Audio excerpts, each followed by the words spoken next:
I don't remember any of it. You don't remember? For you, the day bison graced your village was the most important day of your life. But for me, it was Tuesday.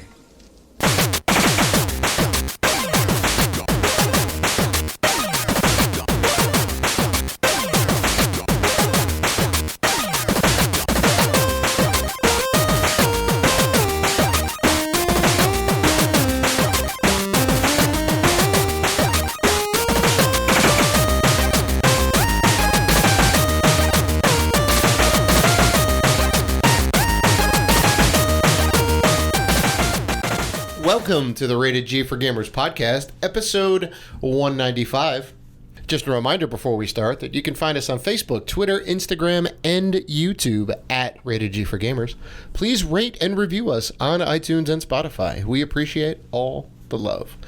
Also, we are part of the Gaming Podcast Alliance. Check out all the fine podcasts featured on there at www.gamingpodcastalliance.com if you're looking for more gaming goodness. And before we start, folks, it is that time of the month. Our November contest is over, and we have a winner. Bo's Game Room on Instagram. Congrats to you. And now our December contest starts. We are giving away one copy of Pokemon Sword or Shield for the Switch, your choice. The secret code this week is Barack. So send us that code via DM, private message us on social media, or email us at info@ratedgforgamers.com for entry. Note that you can enter once per episode, and we will be dropping codes all December long. And good luck to everyone who enters. And because it's December, and in the spirit of the holidays, we will be giving away free stuff, stocking stuffers, if you will, on Twitter. So each week, we have a brand new contest and a brand new prize. This week, follow us, like this post, and retweet for a chance to win the legendary Spider Knight cosmetic skin for Fortnite. Good luck to everyone there as well. I'm your host, Dave Rotino, and this is my co-host, Dan, the podcaster formerly known as Classic Robinson. What's going on, man? Happy post-Thanksgiving, Dan. Happy post-Thanksgiving. Mm-hmm. I don't think that's a saying, though, but you know what? Well, it is. Is it not? Is it not post-Thanksgiving? You know what? Happy Thanksgiving, Adam. Happy Thanksgiving, Adam? You know what? Well, at work, at my old job, we used to say, like, Happy Christmas Eve, Christmas, and then Christmas Adam, from Adam and Eve. So anything after the holiday, we were, oh, hey, Happy Thanksgiving, Adam. That's what we would do. Okay, you had to give me some context there. I wasn't sure what that was about. I see. Christmas Eve and Christmas Adam. All right. Happy Adam Thanksgiving, then? I guess that's it. I know we didn't get to talk about Thanksgiving and our traditions and our rituals and a lot of that stuff ahead of time. I know we talked a little bit about Black Friday, but you know what? Here's some of my rituals. You ready? I eat turkey. Of course. I eat sweet potato pie, and I do a whole lot of drinking. Same. And I'm very grumpy the next morning. Oh, grumpy. Oh, man. Now, did you or did you not take a pre or post Thanksgiving dinner nap? No, neither. No. I did. I was going hard on the drinks all day. I had these lovely chocolate porters that I was drinking all day. I had a cinnamon babka beer, which was ridiculous. And I think I drank a little too much. I had to take a nap after dinner. I keep it simple. I had, I don't know how many glasses, but so Woodford Reserve is like sort of like my favorite whiskey that's affordable, right? I love all types of bourbons, whiskeys, and stuff like that. Single malt, Scotch, but I had whiskey and Pepsi all day, all day. There you go. All right. So whiskey it's like a high quality Jack and Coke right there. Whiskey should just, don't put Jack and high quality in the same sentence. Well, you know what I mean. I mean, it's like a better version of that, is what I'm saying. Listen, I like Jack Daniels every now and then. Because Jack is whiskey, right? You know, Jack is whiskey. Yes, yeah. Tennessee whiskey. I like it just because it has Daniel in it. Oh, well, there you go. Yeah. And it sounds cool. Let me get Jack and Coke, right? It's just easy off the tongue. Yeah. But I always say, let me get a whiskey and Coke. What type of whiskey do you have? Uh-huh. So whiskey should just sponsor the show because I can talk about whiskey all day. Whiskey, whiskey, as in the general brand of liquor, should sponsor the show. Every whiskey brand should be. No, I think we need to get Woodford Reserve on here to sponsor, or possibly Jack Daniel. Yeah, possibly Jack Daniel, because we do definitely love them both, and they are both good in certain situations. On Thanksgiving, you want to do it up. You want to do it up a little bit. Jack and Coke is good when you're on the go. Exactly. That's what every bar has. Every bar has a bottle of Jack Daniels. That's right. That's right. Right. You'd be hard pressed not to find Jack Daniels at a bar because it's like name brand. It's kind of name brand.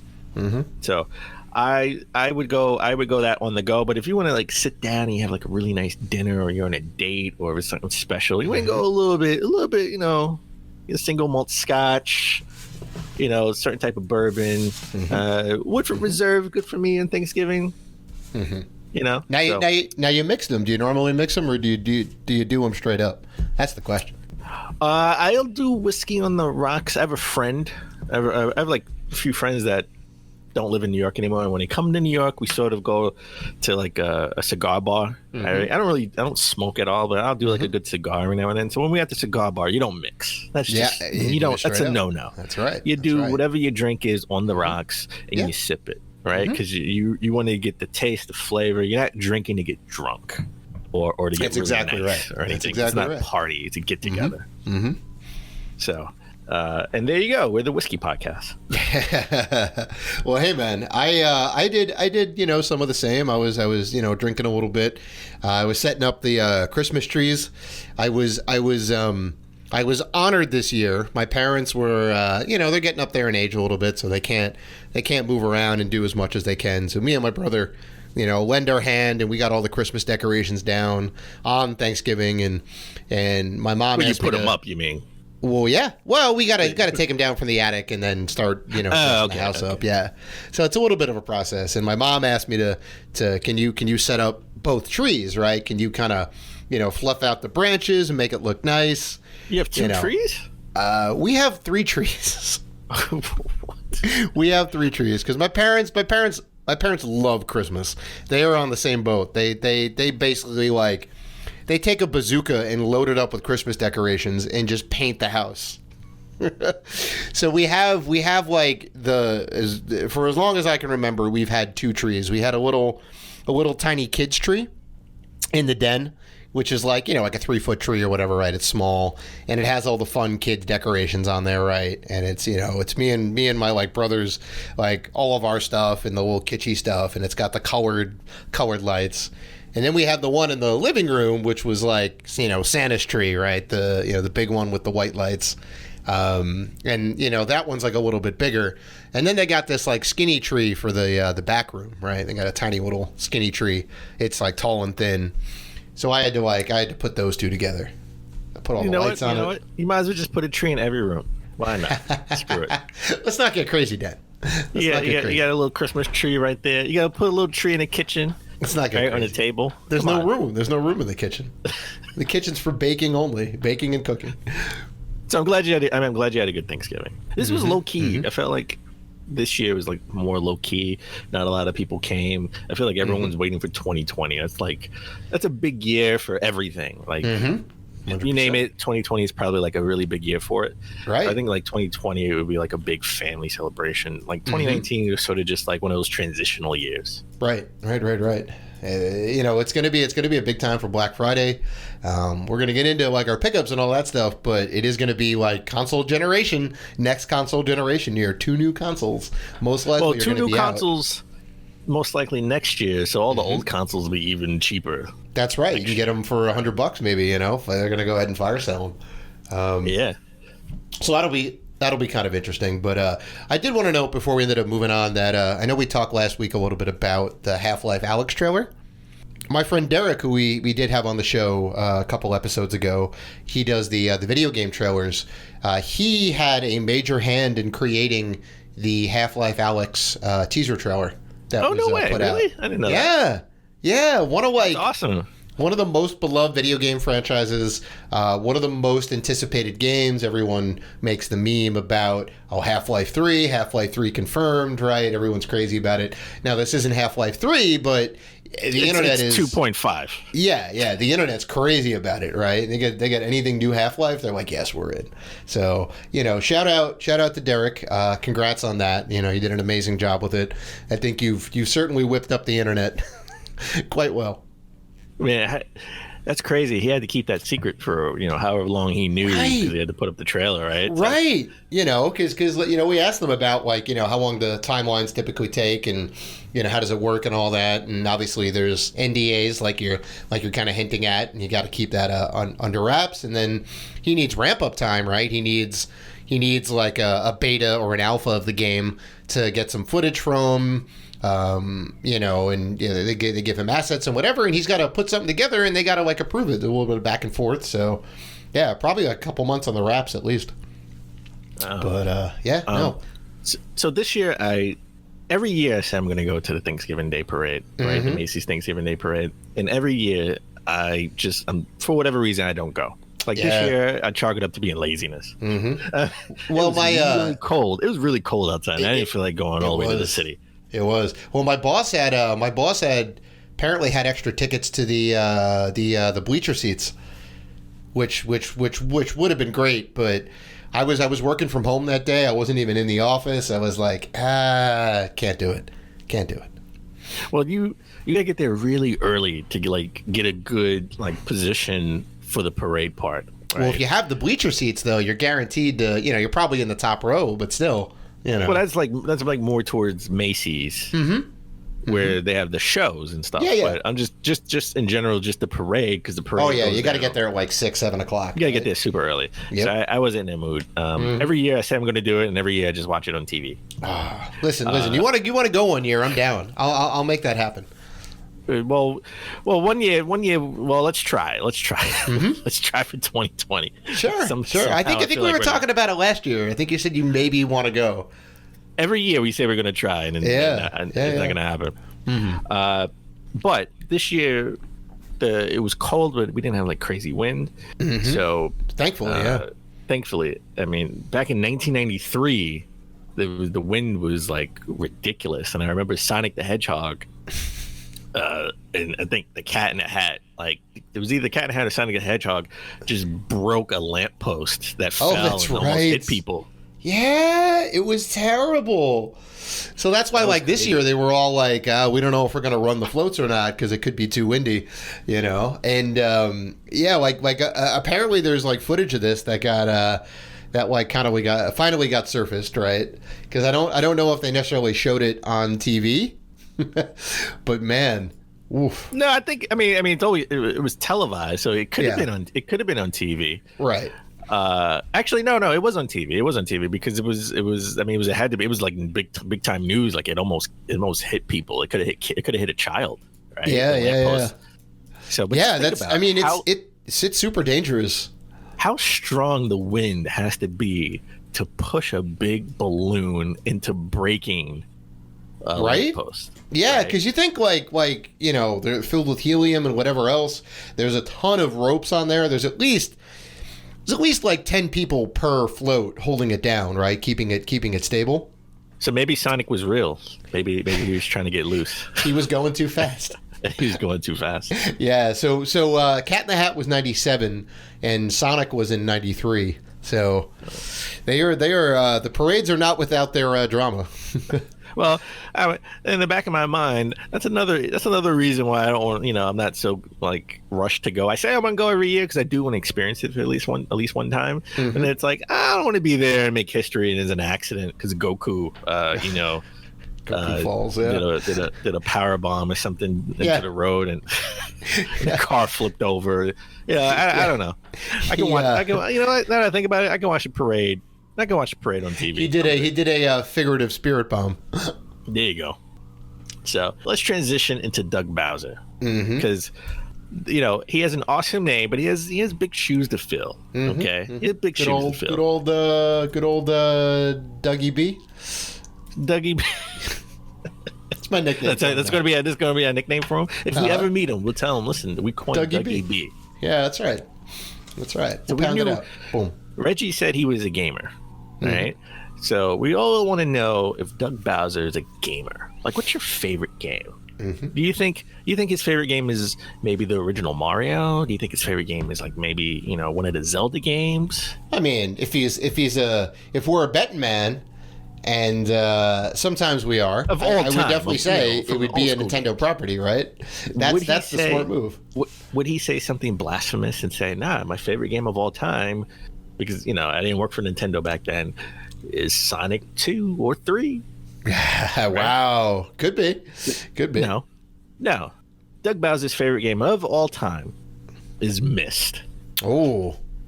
Interesting. Yeah, Myst is a I have fond memories of Myst. And I got Myst for my 13th birthday, and I love that game. But is it one of your favorite games of all time? Well, no, it is not, Dan, because that game is quantifiably not good. It is obtuse. The puzzles are very weird. You don't know which thing is a puzzle and which thing isn't a puzzle, which is a big problem because you can spend 5 minutes looking at a rose underneath glass and realize that it's just like there for fun. But yeah, it did do some very unique things. It was a CD-ROM multimedia game. It did look beautiful in these kind of pre-rendered backgrounds. They did do a lot of fun world building. Everything looked really cool, and the sound design was kind of nice. But the gameplay, gameplay was a little rough. Yeah, I liked the Myst back in the day. I tried to play Myst a few years ago, just to try to play it again, and I found it boring. Yeah, but back in the day, it was like, oh wow, it was so new. There was nothing else like it at the time, right? Yeah. So I just think Myst is a game that doesn't hold up. No, doesn't hold up at all. No, funnily enough, PC Gamer, when everybody else was giving it really high marks, PC Gamer gave it a very low score. I think a 35 or a 40% out of 100. Well, wow. Yeah, they were very hypercritical of that game, and I think now with good reason. Well, you know what that means, though, right? They gave it a 3 out of 10 or 30 out of 100. You know what that means, though, right? Mm-hmm. That means the Order 1886 got a better score than Myst. According to PC Gamer, which doesn't rate console games. I'm just saying. Comparing scores. Oh, that's funny. Sure. 6.5 is higher than 3. Sure. Just saying. So, all right. So it's the only time I'll reference the Order 1886. This episode. Possibly. Yeah. And I still think you're going to fail at that. But Doug Bowser did come back and say his favorite game now is Super Mario Odyssey. Mm-hmm. Of course, he had to come back. Yeah. He had to pick a Nintendo. I'm surprised he didn't say Zelda. I'm surprised he didn't say Breath of the Wild, because I think Reggie had said something about Breath of the Wild being his favorite game now. Current games, but it's sort of apropos for Doug Bowser to say a Mario game is his favorite game of all. It was his favorite game now, modern games. Mm-hmm. So as we mentioned before, we hinted at before, I guess. Thanksgiving came and went, which means Black Friday also came and went, and that me and Dan got some good pickups. Why don't I kick it off? Because I'm very happy.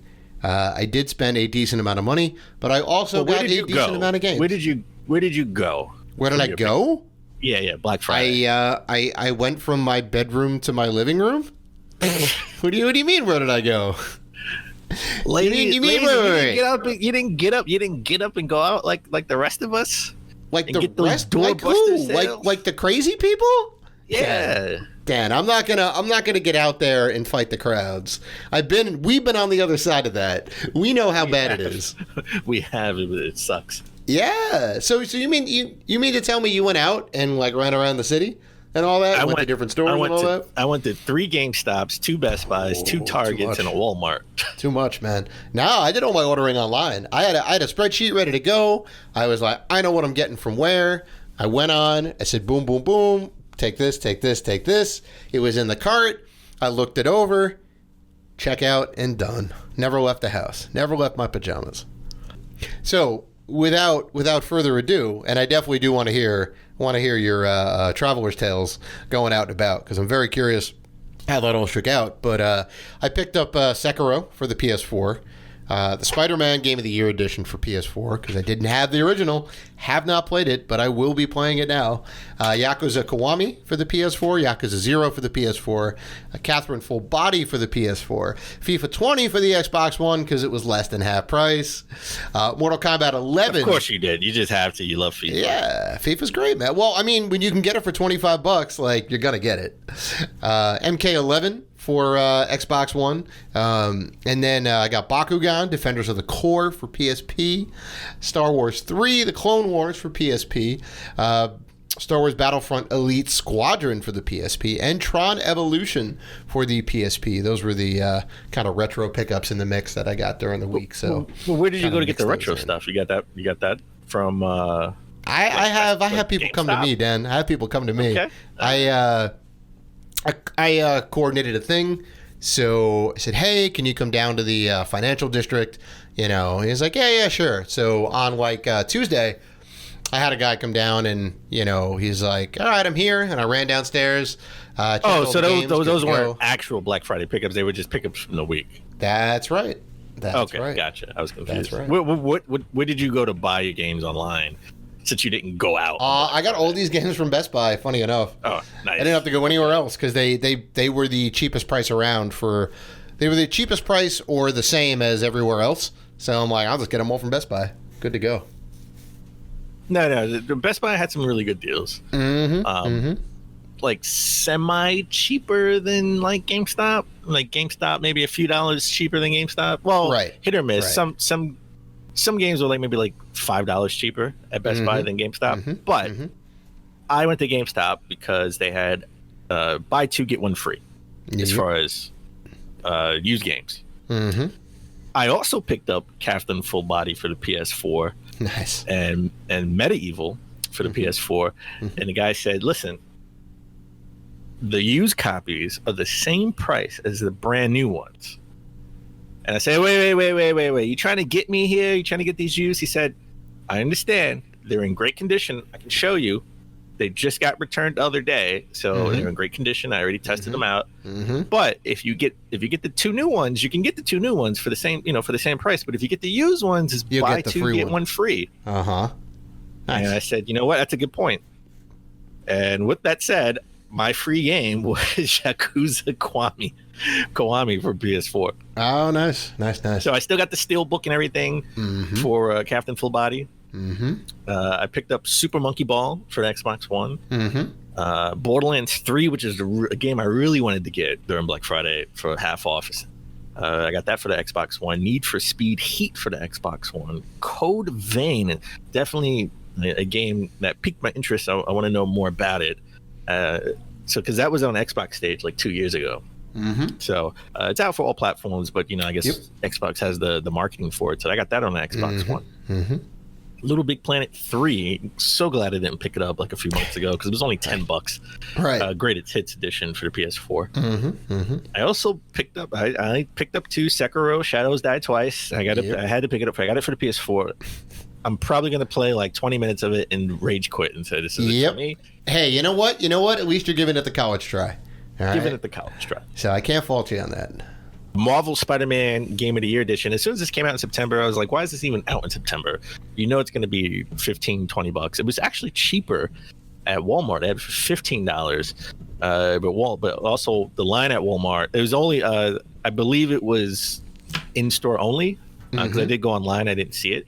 But $15, but the line at Walmart was too long. So I said, you know what? I'll pay the $20. There's only $5 extra everywhere else. So time is money, man. That's what that means. Time is money. I got Dragon Quest Builders 2 for the PS4. Wanted it for the Switch, but a lot of Switch games weren't on sale, like the major Switch games. Dragon Quest Builders 2, Daemon X Machina was only like $10 off, so it wasn't, it wasn't big enough discount for me to buy. I got a blue Yoshi amiibo. Don't ask why. It was just there, and I don't have it, so I picked it up. Contra Rogue Corps for the Switch. Terrible game, but for it was $19.99 on sale for $19.99, and I actually had a coupon at GameStop, so it made it $15. Mm-hmm. So it's probably still $5 too much, but I'll pick it up and try it out on the Switch. I was all about it when I saw it at E3, and then when it came out, everyone was like, "It's terrible." And I looked at it a second time. I actually looked at the review and listened and looked at the visuals, and was like, I'll wait.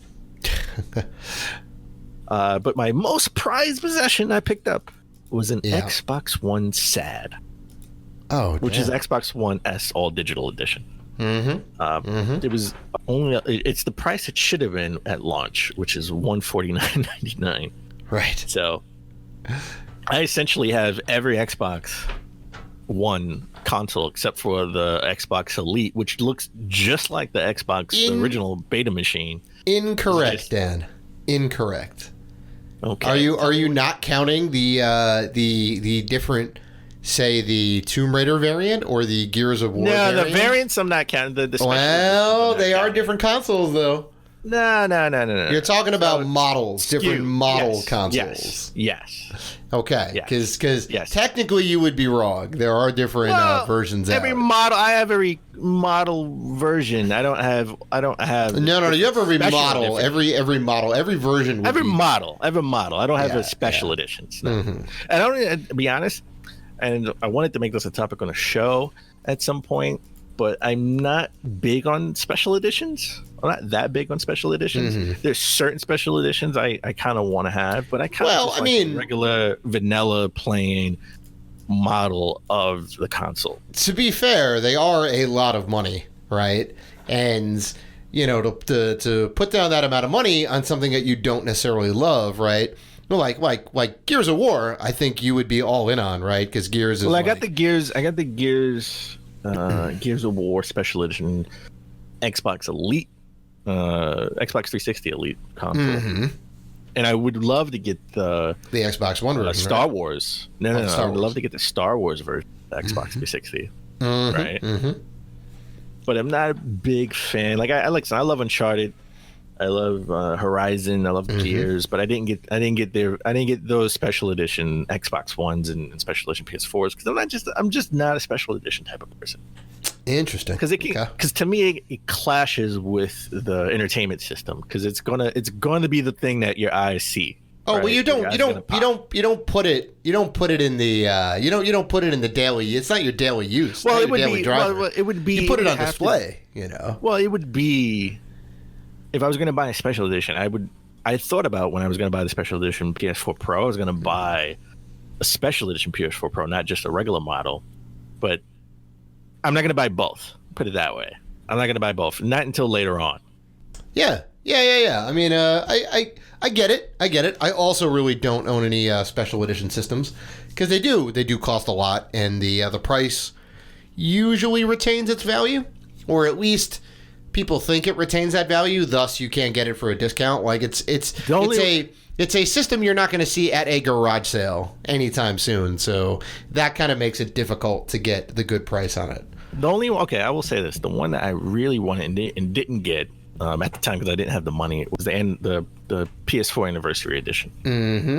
Oh well, that's going for an insane amount of money now. So because that was super limited. I do have the Anniversary controller. Yep. And I think it was, I don't know, like 100th millionth edition that came out like earlier this year. I got the controller for that as well, not the console.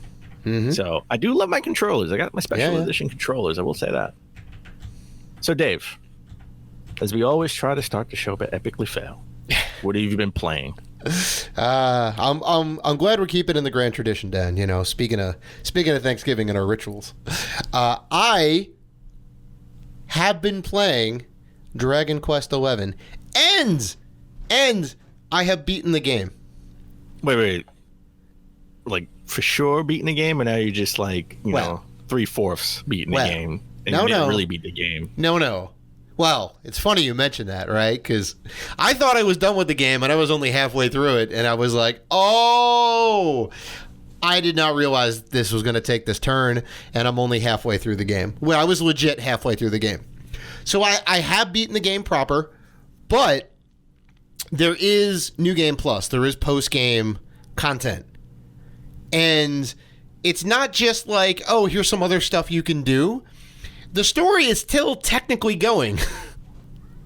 So I don't know, like the credits rolled, but I don't know why, because there's more story to tell. There's another turn, and then they give you all this extra stuff, and I'm like, well, I have to do that too. So if you want me to be fair and honest, I am technically not done with the game.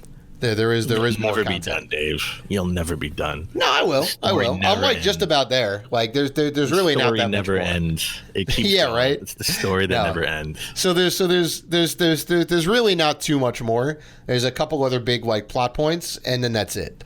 And then I can move on to Death Stranding and end up beating that game and pouring 50 hours into it. So that's what I'm like trying to do, as well as get to other games in the backlog that came out this year. But beyond that, I've been playing Fire Emblem Three Houses because that's on the Switch and I can play that on the go. So I'm making some good progress there. I was playing that on the train train ride out to see the family. So that was kind of nice. How about you? Yeah, I wanted to pick up Fire Emblem Three Houses, but I wasn't. It is not your kind of game. It's not my kind of game, but it's not a game I want to spend $60.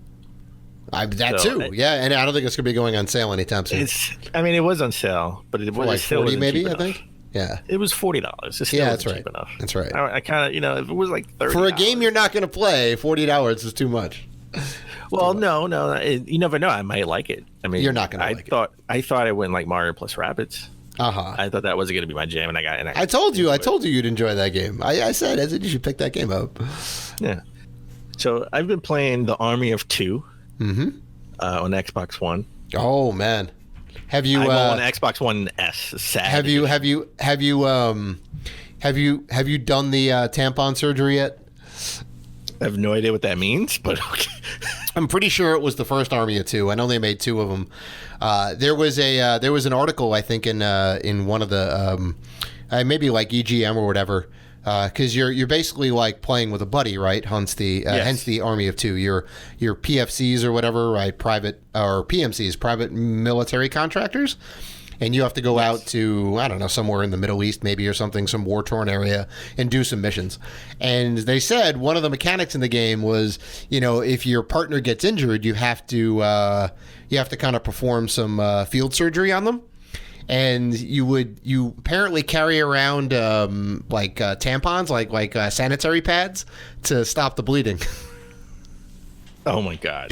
I kid you not. I'm not 100% sure if it made it into the final game, but I know they were talking about that as a mechanic, right? Because they're like super absorbent, right? So you can kind of like put a bunch down and like clamp it over the wound, and then throw some bandages over the top, and then boom, you're good to go. So no, I've played an hour of this game. Mm-hmm. I can see why it wasn't that popular. I mean, I can see what they were trying to do. Yeah, execution not so great. Execution wasn't so great. I don't even think the game, I forgot what year this game came out. This game, I don't know if this was like a maybe mid-generation or early gen game. I think it was 06, 07 maybe?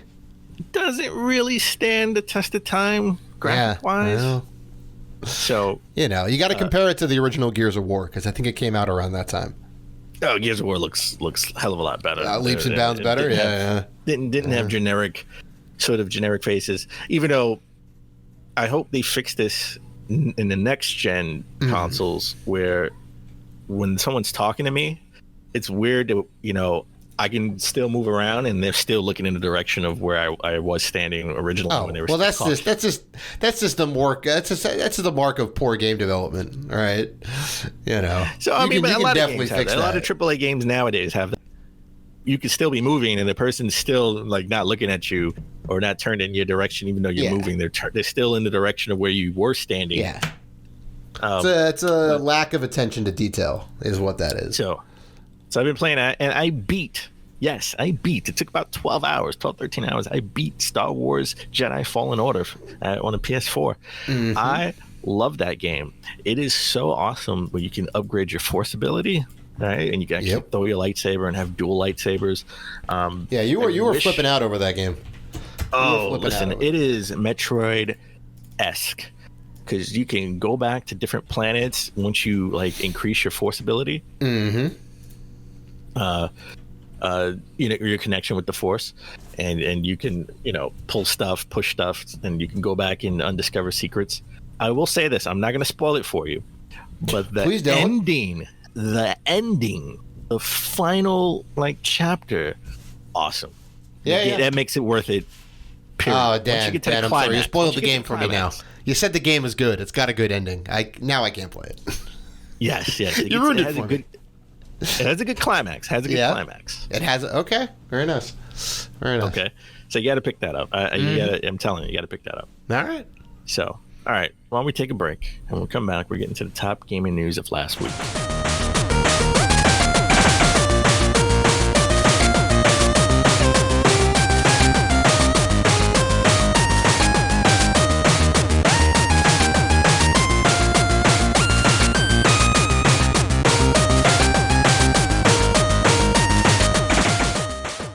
And we're back. Let's get into the top gaming news of last week. Mm-hmm. Let's start with Xbox Scarlet. Mm-hmm. Right now, every year, every E3, Dave, you have the same prediction. I have for the last two E3s at least. I honestly thought that Microsoft would be throwing their hat in the ring with the VR for a number of reasons. I mean, obviously, it's been growing a little bit. They showed off their HoloLens, which was like augmented reality, AR. where you could wear the visor and things would kind of pop up around your environment, right? Pop up on the walls and the floor and the whatever. And they showed like a Minecraft thing and some 3D modeling demo, and it looked super cool. It looked like, I'm like, oh, Microsoft's going to be getting into this. Oh, Microsoft's going to be getting into this. And year after year, I am wrong.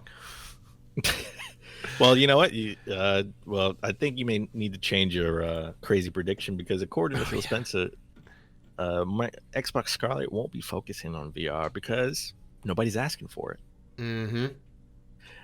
I would beg to differ on that opinion, and I love Phil Spencer. I think Phil Spencer, now that a lot of people, Sean Layton is gone, from Sony. Reggie's gone from Nintendo. Phil is like my favorite, personality, personality, executive. Mm-hmm. For any gaming console, any gaming company, sure, console, yeah. So he's my favorite. I love that guy. Mm-hmm. However, I think he's dead wrong on this. VR just needs a push, right? Everything needs a killer app. Well, I see. This is also where we differ. I think we've already gotten there with the killer apps. There are many killer apps. Well, let's take an example. Half-Life Alyx, mm-hmm. right? Like that's exclusive to Valve. That's right. All their to the Vive. If you try, and if you look, they said all their headsets are sold out. Mm-hmm.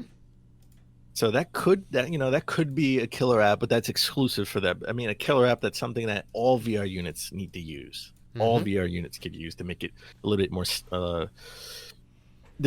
bit more sort of in the mainstream. Mm-hmm. I think first we need to go wireless, hands down. Once we go wireless, and I know we have a taste of that with the Oculus Go. Yep. But once it's high quality in wireless, I think that's one of the reasons why I don't do VR, because of I love the PSVR, but it's just the wires. It's just restricting. I'm sorry.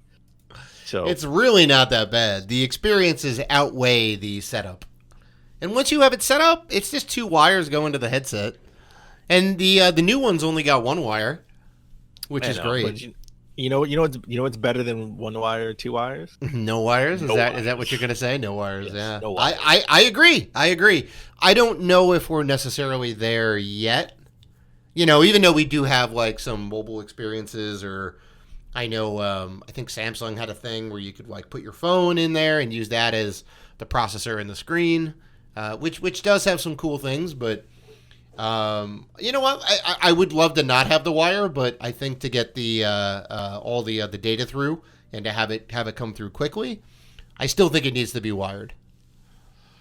I think we need to get to a point to where it's still. I'm not saying maybe the best quality, because it's always better when you have the Elite controller. It's always better to have it wired.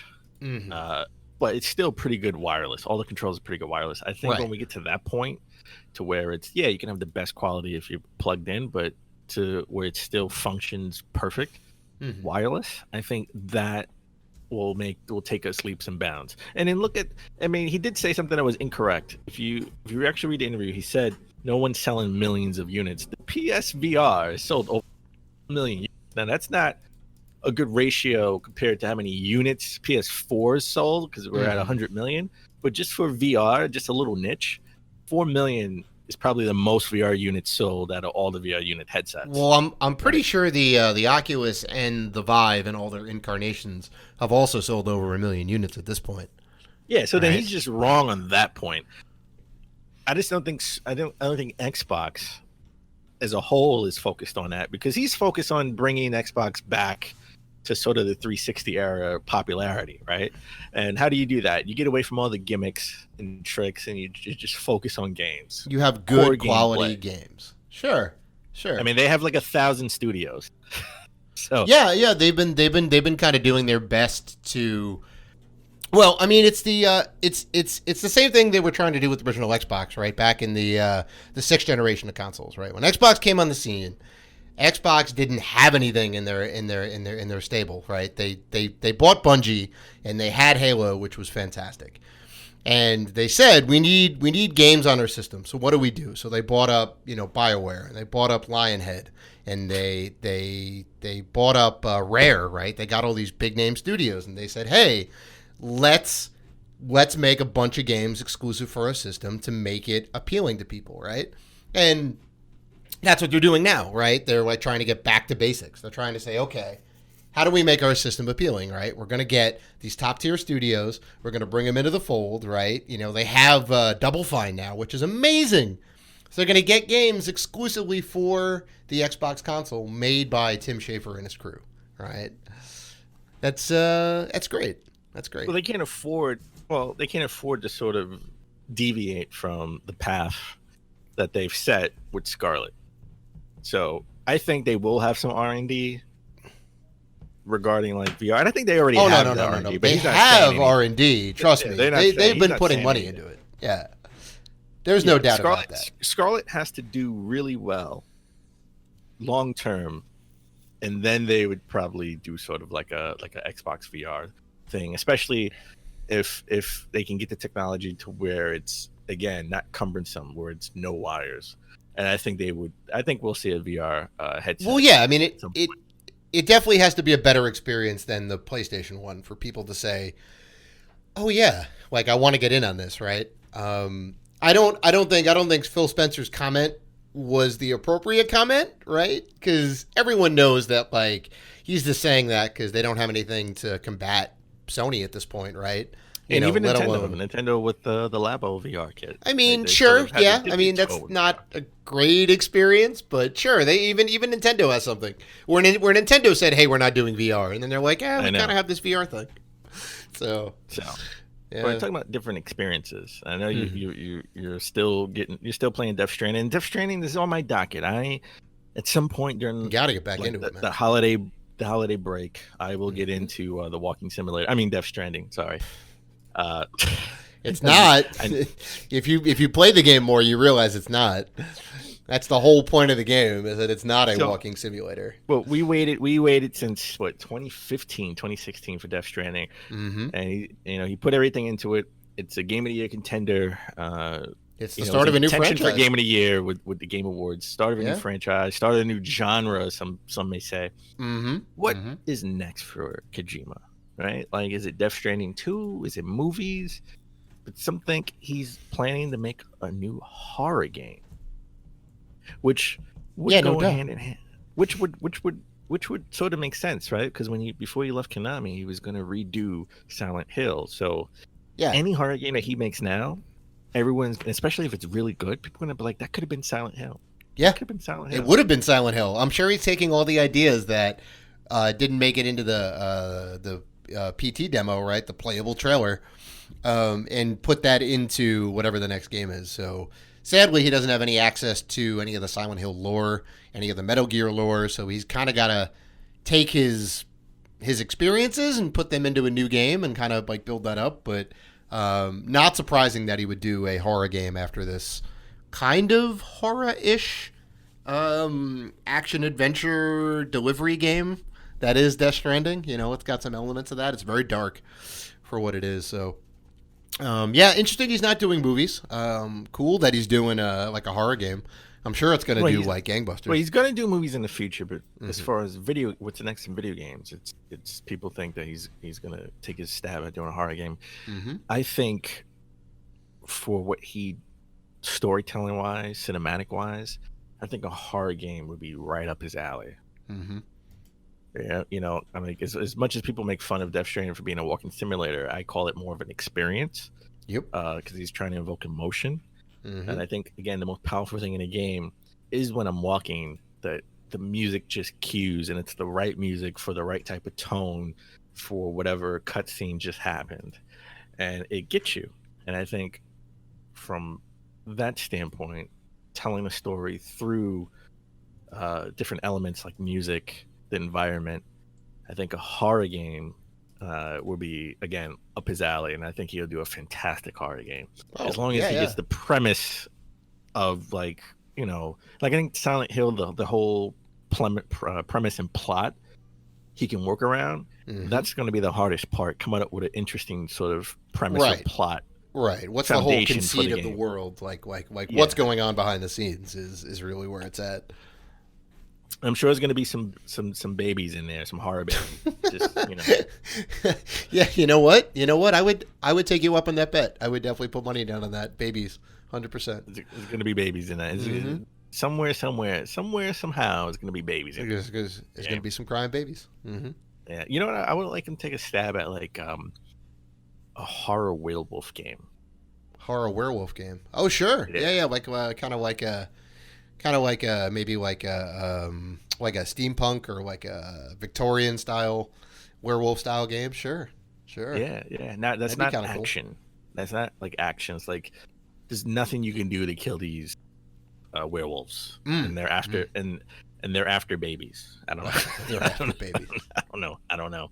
You're gonna have to work that. We're gonna have to workshop that a little bit, but I like the idea. I don't know. So even if he did make this horror game, the horror game would have to be on the PS5. Yeah, well, of course. It's not going to make it in time for the PS4, and I doubt it'll be backwards compatible. That'll be backwards compatible. It's not going to work on a PS4. However, on a PS5, we're patiently waiting to hear more about it. We don't know what the real gimmick is. We've speculated on it.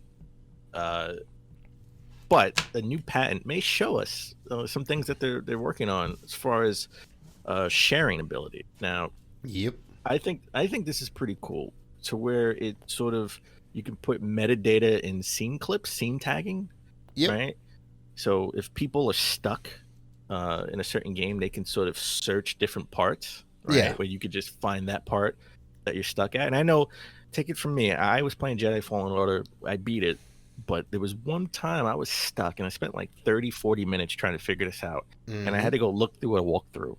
Yeah. I had to find a walkthrough, and I had to go through. And because you can do the planets in any order, kind of, to find certain secrets, not story-wise. But they'll just like, you know, power-ups and, you know, do a lightsaber. I was like, how do you get to do a lightsaber before me? And I was like, oh, because he went to this planet when I went to this planet. Right. I had to search through all 13 hours. 12-13 hours of this walkthrough just to find where he got to the part that I was, so I could figure out how to get through it. Yeah, right? it kind of does this on like Google has this already, and it works out pretty well. So if you do like a Google search for like a specific bit, it will try and surface up the appropriate YouTube video for you, right? And I think they even demoed this with Stadia, how this was kind of a thing where, like, if you get stuck in a certain part or whatever, you can kind of use the service to kind of look up, like, oh, here's a tutorial or whatever, or I can jump into this particular part with somebody else because they're at this particular part of the game, right? And that all happens because of the metadata, right? All of the information behind the scenes about the particular clip, and what PlayStation is trying to do, which is definitely the right move in this case is to kind of tag it automatically. Okay, you're playing this game. You're using a PS4 versus a PS4 Pro. You're at this particular part of the game, right? It can get all that like automatically for you. And then when you like put that up in their, whatever media gallery or whatever it is, however they're going to let you search for stuff, it's like, oh, boom, I can get like what I need and maybe even like have it pop up in the corner while it plays while like I'm playing the game, so I can see like, oh, this is how you do that scene. And then just kind of do it like live in the game. So, I think that's pretty cool.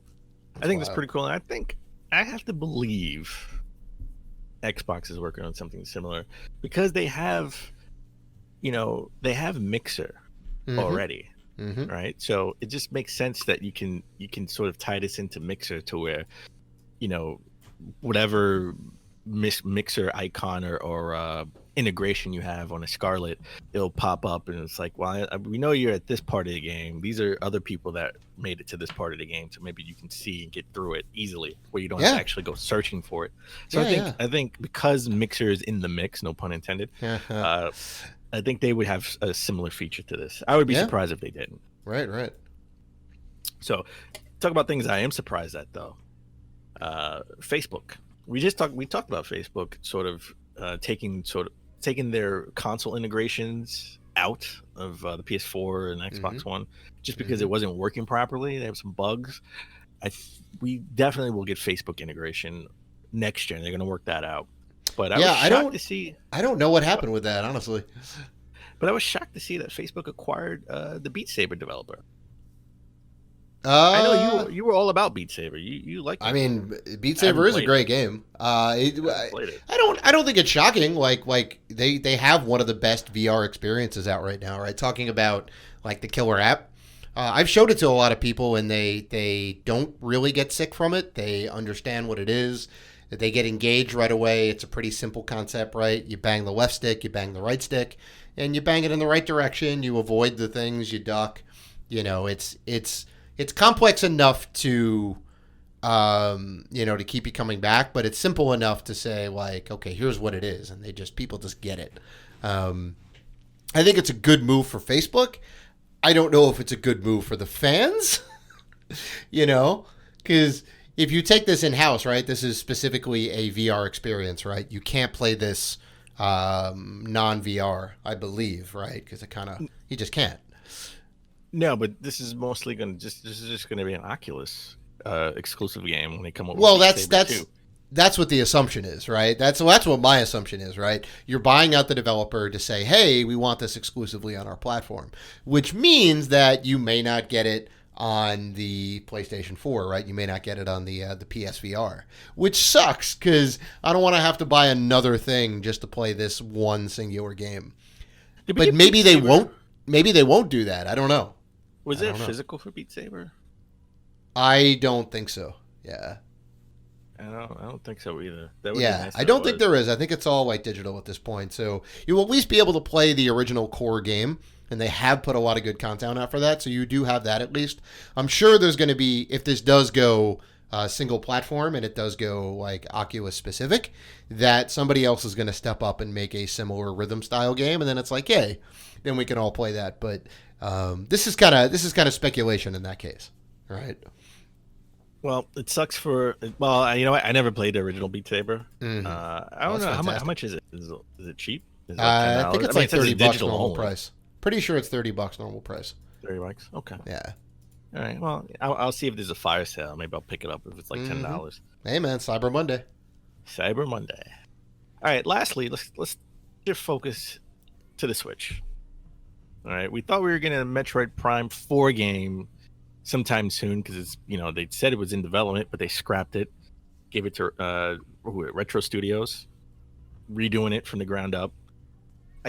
There are rumors out there that Nintendo is working on not one, not two, but 3 Metroid games. Yeah. So one of these we definitely have heard rumors about, and we are muy simpatico on the fact that Metroid Prime Trilogy is all but said and done. The remake of that. They're just sitting on it. They're just waiting to put that out on the Switch, and I have a good feeling that it's going to come out next year, but we'll see. We'll see. But what about the other 2 games? Like if this Metroid Prime 4 has to be like a no-brainer. It's One of Metroid those. Prime 4, Yeah. Metroid Prime Trilogy, but I think personally, I think it's a side-scrolling Metroid game because remember, traditionally Sony for years have had two teams. They've had a team working on sort of like a mainline game for the console, and they work on a sort of like a side game for the handheld. And now that their home console is their handheld console all in one, I think we're going to get a Breath of the Wild style game, and we're going to get a Link's Awakening style, top-down game. Same thing with Metroid. We're going to get a Metroid Prime game, and I think at some point, maybe before Metroid Prime 2, I think we're going to get a side-scrolling Metroid game. Well, people have been speculating that a Super Metroid remake in the vein of Metroid: Samus Returns would be the thing. Which I don't think that's going to happen. My God. Well, they have to get it. They have to get it 100% right. But I'll tell you why I don't think that's going to happen. Fans would want that though. I don't think that's going to happen because the Super Metroid stands up. It stands the test of time. It's like Samus Returns, Link's Awakening. Had some issues. Link's Awakening, those are all handheld games, right? Ugly color, great story, great potential. They need it to be remade, right? 100%. Super Metroid, I don't think needs to be remade. It's great the way it is, and it stands the test of time. And it's on the SNES online. That's right. It's on the Nintendo Online store. So you're not wrong on all those facts. Like I can't. It doesn't need to be remade. You're right. But maybe it's a port of Samus Returns from the 3DS to the Switch. Oh, that's also a possibility too. That's also a possibility. But I think we're gonna get a 2D. I think we're gonna get a 2D. I think we're gonna get a 2D Metroid. I think we're gonna get a Metroid Prime, and then we're gonna get the Metroid Prime trilogy. I think that's what we're gonna get. Yeah, those two we can definitely agree on. And if the third one probably would be like a 2D kind of. I don't want to necessarily say scaled down, but like a smaller venture that's not, full blown 3D. Well, it wouldn't be a full blown $60 game because it would be sort of the mobile version. I mean, the handheld version. I think it would be like a $40 game, like in the sense of a traditional like 3DS game being $39.99. Right. So I think that's a safe bet, and it makes sense. It's just more content for the console that they have, which is their mainline console, home console, and portable. So next week is the Game Awards. That's right. We talked about who we thought would win in last week. Yep. But we never got sort of into predictions for any surprises that we thought would happen at the Game Awards. And I think we're sort of movie sabbatical on one thing. And we both think they're going to be a new Smash character announced. They did at it. The Game Awards. They did it last year, right? They had the announcement last year, which was awesome, if I remember correctly, right? Or no? I don't think so. I think we got. I don't think we got an actual. I think we got to see gameplay of maybe. I have to think back. I don't remember. Yeah, I know we got game. Oh no. We got No, you're right. We did get a new. We got Joker. Joker. That's right. Yeah, I thought so because they had the whole announcement with like the like Persona graphics and the little invitation card. Everybody thought that Joker Persona 5 was coming to the Switch, and everybody got excited, and it was just like, no, it's just Joker the character. Yeah. So I'm not gonna put you in a spot and ask you what character do you think will be announced if they even do announce a new Smash character. I'm gonna ask you what character you would want to see. Yeah, well, those are definitely two wildly different predictions. Sometimes they line up, sometimes they don't. Like the hero from Dragon Quest, awesome. Banjo, awesome. Like those things definitely align, but it's very hard to choose. Because there's like certain franchises where you're like, well, this is the no-brainer, right? They should do it, and then time and time again, they just don't do it for whatever reason. So. If you want my like dream pick, like give me Chrono from the Chrono Trigger series, right? And everybody does want him. Everybody loves that franchise. Everybody wants a Chrono series game, right? Squaresoft, if you're listening, you got to put that together. But he's perfect. He's very anime styled. He's same Same designer. It's Akira Toriyama, right? He did what, Dragon Ball. He did Dragon Quest, and he also did the Chrono series, right? Did all the artwork for it. So I think art style wise, he would fit in real well. He's a sword character, which I love, right? Fit right into one of those archetypes. But again, the viability of that, I don't know. Like, we already got Cloud from SquareSoft, or Square Enix, I should say, which is good. So, the bridge is there for them to, like, bring other characters across. But if they did that, if they brought Chrono over, everyone's going to speculate there's going to be a new Chrono Trigger game. Oh, of course, and of course. Everybody wants one, too. Everybody wants a brand new Chrono Trigger game. They've been asking for it since Chrono Cross. That's exactly right. Well, they had Chrono Break. They had Chrono Trigger on the 3DS. Well, they had that. Well, I mean, they had a Chrono Break was potentially in the works behind the scenes. They had a trademark out for the name, but that never really went anywhere. I will say that characters appearing in Smash do not indicate at all that a new game is coming out, because we have Little Mac, and he's not in a new game, right? We have Pit, which we did get that one game on the 3DS, and then that was it. Listen, we have Joker, and Persona 5 still isn't on the Switch. Yeah, exactly. It doesn't matter. It's not a guarantee we're going to get a new Chrono game, but man, put him in. So characters we want. Mm-hmm. I want Goku. Another Akira Toriyama design right there. Mm-hmm. Everybody wants Goku. Well. Everybody wants to do Goku versus Ryu. Who would win? Yeah, right? Exactly. Battle with the Ki Blast, right? Well, it's a Kamehameha wave versus That's right. Versus a Hadouken, right? But it's all about that inner ki, right?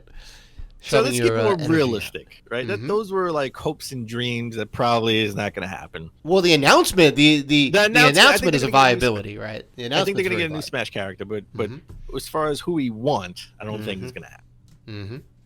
But let's get a little bit more realistic. I think realistically, though, we will get a Bayonetta 3 trailer. It's about time. They announced Bayonetta 3 2 years ago. Yes, Reggie they did. Announced it. Yes, they did. We saw nothing but a logo, just like Metroid Prime 4. Yep.